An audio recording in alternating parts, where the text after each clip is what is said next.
Maintenant que vous avez enregistré votre imprimante sur votre portable personnel ou tout simplement que vous utilisez un ordinateur du Cégep, vous pouvez imprimer.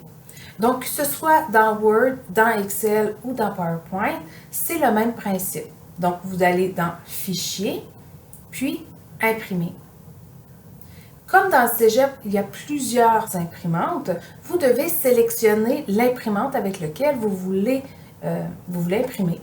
Donc, dans la sélection d'imprimantes ici, en appuyant sur le petit triangle, vous allez avoir les imprimantes que vous avez mis, donc vous avez ajouté sur votre ordinateur ou les imprimantes qui sont ajoutées sur l'ordinateur du Cégep.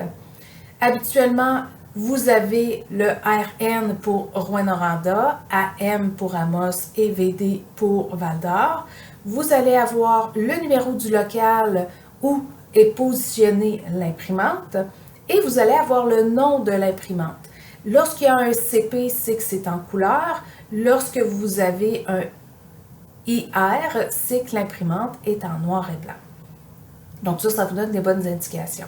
Si vous ne savez pas, donc si vous avez plus qu'une imprimante dans un local et vous ne savez pas quelle imprimante utiliser, vous allez sur l'imprimante et habituellement, le nom de l'imprimante va être automatiquement indiqué.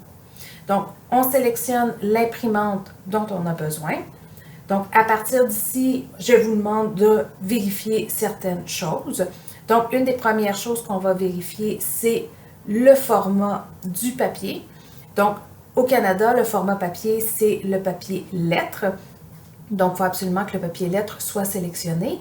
Si vous allez chercher des documents sur Internet, il y a des possibilités que ce soit du A4. Donc, le A4, c'est le format de papier européen.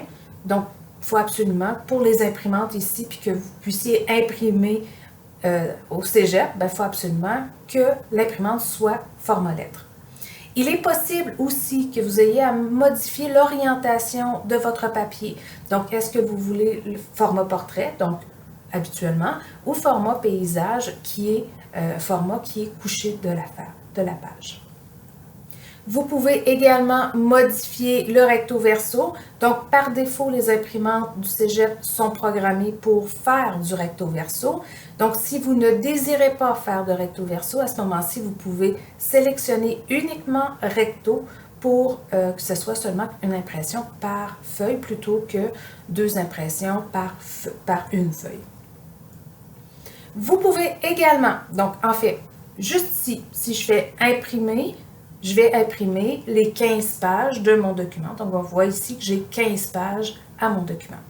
Si je veux imprimer seulement que la page 3, dans page ici, je vais aller mettre 3. Si je veux imprimer la page 5 et la page 6, je vais faire 5-6. Si je veux imprimer la page 5 et la page 9, qui ne sont pas des pages consécutives, je vais mettre un point-virgule pour désigner que c'est la page 5 et la page 9.